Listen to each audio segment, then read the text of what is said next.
All righty, we're going to jump right into the Harry Statham Coach of Impact Award from 2020.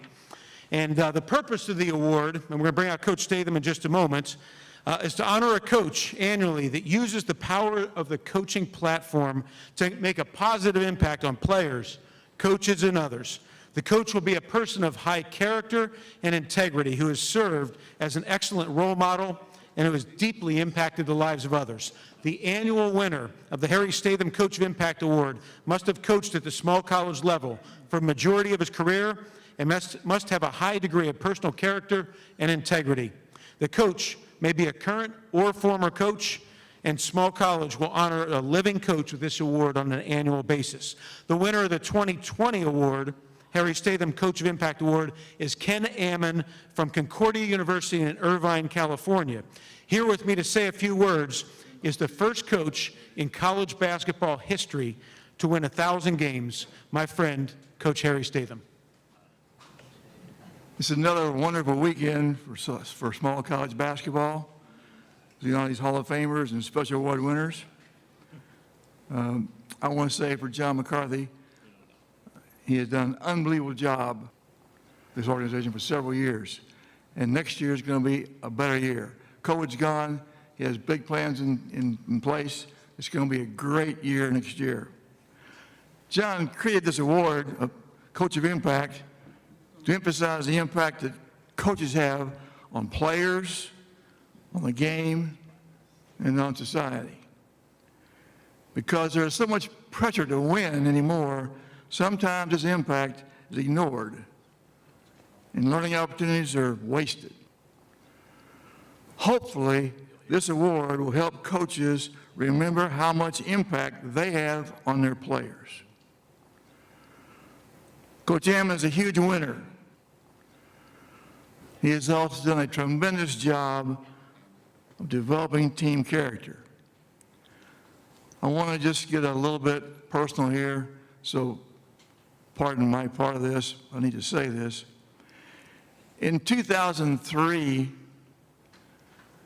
we were in the NAIA National Tournament, the #2 seed. We had a 6'11" center who was the player of the year in NAIA. We played a tough schedule to prepare for this anticipated playoff, and had a great year. We played the defending champion the first game of the tournament and won. We advanced to the semifinals, and we're going to play Concordia in that Final Four. Now, we played Concordia in St. Louis, and they're not a bad team. We played Concordia in Chicago, and a better team. Concordia of California, I don't know much about. The coach has been there 1 year, and he won 21 games. This is his second year. They're having a great season. And so we're going to play these guys. We're bigger, better prepared. The games start, and they are tough. They don't do much wrong. They shoot the lights out. And as a coach, I normally don't call very many timeouts. But I took one pretty quickly in this game. Then I took 2. Then I took 3.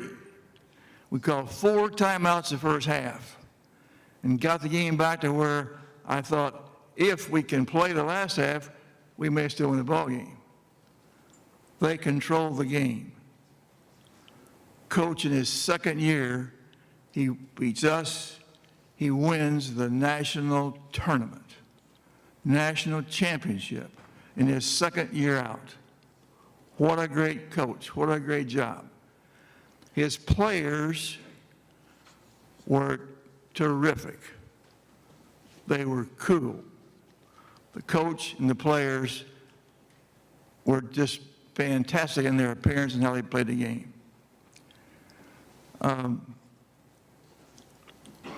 I can say again, they had class before and during and after the game. So that spring in May, I always go to the clinic in Las Vegas, the Nike coaching clinic, every year. And I'm out there this year, and same thing, got great atmosphere, 3,000 folding seats, a huge message board on the end, coaching diagram plays and notes, whatever. And in the end zone, they have some players there to demonstrate for the coaches to speak. And there's 10, 12 Division I top coaches on this clinic. Well, I'm there and look around, and down on the end zone, the players are down there. Normally, they're on their back and they're stretching, they're fooling around, or they're talking, waiting to go out on the floor when they're called out there. These guys are in chairs in straight lines. They are focused on the speaker. I thought it was chemistry class. And so they go out and do a great job on the floor, and I looked and I said, that's Concordia's team out there. So the national NAI team is there to demonstrate this big clinic. They do a great job. So normally we eat in the buffet there on the hotel. The break comes and we're going up there. So I'm in line to go get food, and here comes the Concordia team. They're bright-eyed and smiling, and they're coming our way, my way. And they come up and, Coach, how are you doing? And just talk like we were old friends. I couldn't believe it. There's 3,000 guys there, and they found me in the line of food. It's the kind of guys they were. So we talked, and I congratulated them on winning the championship and all that. It went on. And so I thought about that a lot, what he's done with these players. And then the night session goes on, and it's over, and I'm on the strip in Las Vegas going toward the hotel.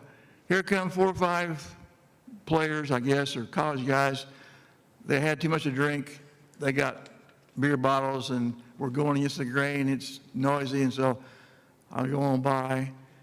Another half block, here's about 5 or 6 players, or guys, they are players, Concordia on their shirt. They're together, their eyes are big, they're smiling, they're having a great time, the way it's supposed to be. I was impressed. This coach impressed those guys. They do it the right way with class, if he's there or not there. So that really meant a lot to me. I just think that Coach is a fantastic coach.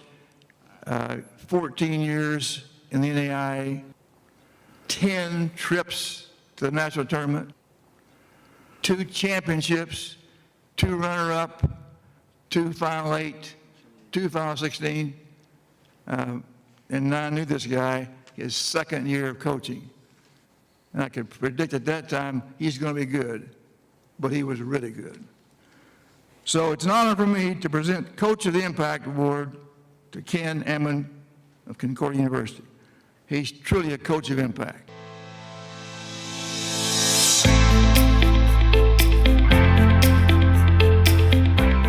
Ken Ammann, Concordia University, and winner of the 2020 Harry Statham Award. Ken Ammann is the longest tenured coach in any sport in Concordia history. Now entering his 21st season, his teams have averaged 26 wins per season, and he has a highly impressive overall record of 486 and 172, winning over 73% of his games in his career. Ken led Concordia to 4 NAIA National Championship games, winning it all in 2003 and 2012. Ken has been named the GSAC Coach of the Year 4 times and the NAIA National Coach of the Year twice. In Concordia's first year of NCAA competition during the 2015-16 season, Coach Ammann led the Eagles to a 22-7 record. Then, by 2019, he led the Eagles to their first ever NCAA tournament berth. Coach Harry Statham says this about Ken. Coach Ammann is also highly successful in developing off-the-court values that are very important in our society. With so much emphasis on winning, sometimes values are not given adequate attention. Character, integrity, positive attitude, and thinking of others are just a few of the traits I have witnessed in his players during competition and off the court. He is truly a coach of impact. Ken Ammann, Concordia University, and winner of the 2020 Harry Statham Award.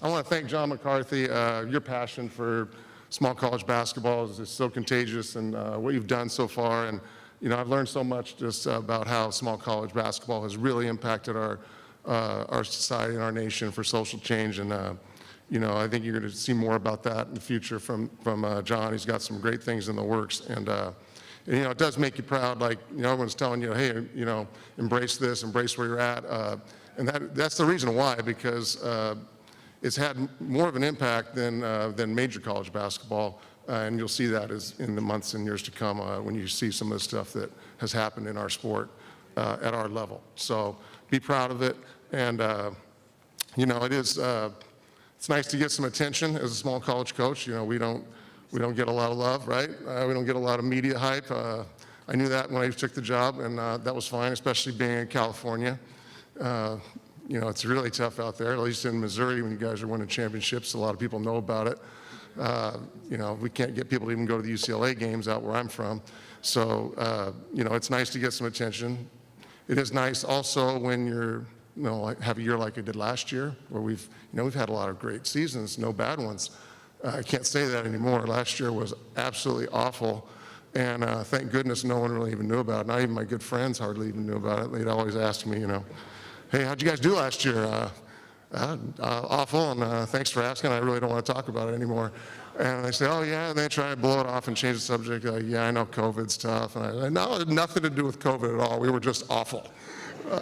We weren't very well coached, we weren't good, and everything was just terrible. So yeah, we're moving on. But I am thankful to have learned on the job. I feel like so fortunate to go to the national tournament and see so many different ways to do it. And what a great on-the-job training that was, with learning how to win and lose with class, like Coach said. Like, it was because of guys like him, Coach Statham. I mean, that story he told, I don't think you guys can really understand. Like, it was our first year. No one even knew who we were, and here we are in the Final Four. And here you got him. He'd worked, a lifetime to get there. Worked a lot and paid his dues, and first class all the way. I mean, everybody loved him. He's from a few hours away. Literally every single person in that arena wanted us to lose. And, and he, when he worked so hard to get there, like, I would have moved on a little quicker. I would have felt bad for our guys, and, you're devastated when you lose. But I can't imagine how hard that was for him to not win that game, and when he got so close after all those years. And that really impacted me. It sounded like I impacted him. I'm really thankful to hear that. I had no idea, but I don't think he has any idea either how much that impacted my life. How he handled that loss and how gracious he was. That changed me as a coach. I learned right away to start taking my ego out of it. Drives me nuts when coaches do things out of that, because then it just shows it's all about players. I mean, our players either going to get it done or you're not, right? Like, I learned that as a player, and I always didn't like that when coaches acted like they were outsmarting people. So I just never really felt, I just learned a lot from all the great coaches there, being such good role models. And I just don't think if you start out your career at a high level, you're not going to get that. And so, I couldn't be more thankful for that. Made me start thinking too about not just what kind of a coach I wanted to become. Made me start thinking about what kind of person I wanted to become. We've got a lot of quotes tonight. I scratched off a couple. You're welcome. But we'll give you a couple. Coach Wooden said, wisely, I think, a life not lived for others is not a life. And you've heard a lot of coaches up here talk about, and a lot of players who are here, all they talked about is service. And I think there's a reason for that. Coach Meyer at Northern State said, figured out late in his life that happiness begins when selfishness ends. So life's more fun when you're around other people and you care about other people. It's more rewarding and it's more impactful, right? You're gonna have a greater impact, and you're gonna be impacted more when you care about other people. It's increasingly difficult in this, culture we live in that it's more and more all about me, right? So just be aware of that trend and that push. It's really strong right now. You see it in parenting is really taking a new low recently. You see it in players who are, we heard the one member talk about how loyal he was. He was not going to leave his school, and it's all right to leave if, it happens all the time, right? We get guys that leave and we have guys leave. But, just the lack of loyalty is an issue, so just be aware of that and understand that,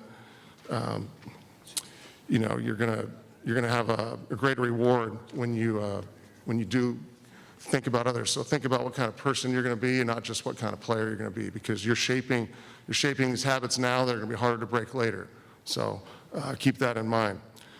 I tell my teams that one of my goals for them every year is that they can be a part of the 1% of athletes that are part of our true team, all right?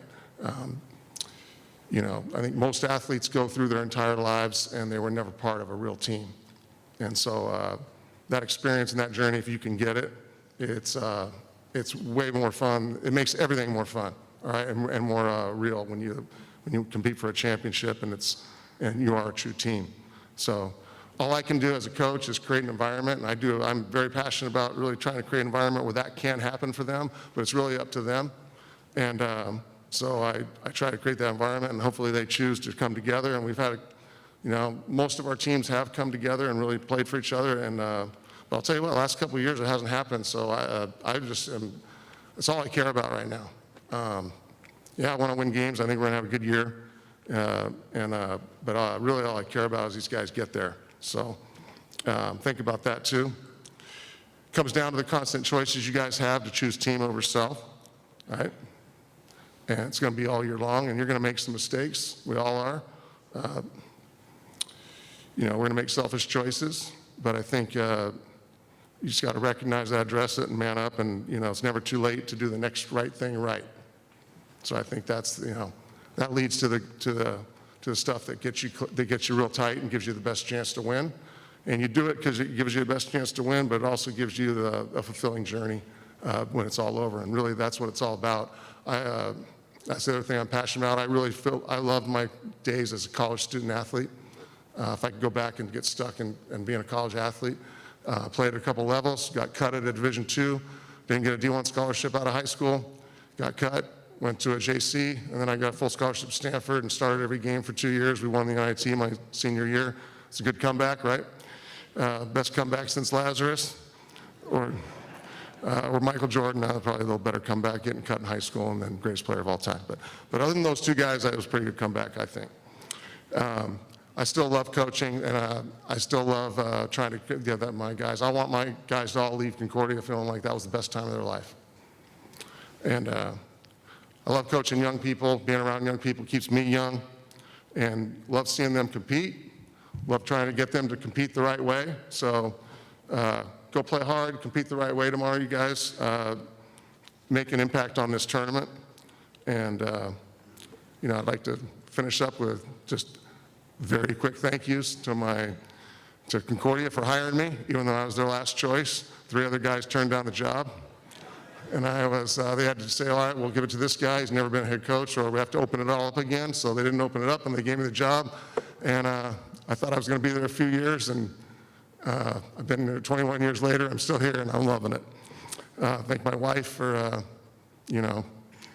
it's not easy being with someone. I don't know if I would be, if I had a regular job, if I would take it home with me, but I'm pretty bad at that. So thank her for sticking with me and not leaving me. And our 5 beautiful children, we've blended a family, and we have 4 blended kids and 1 together, and they're all best friends, and that's what life's really about. So thank you guys so much. God bless you guys, and hope you have a great weekend, all right?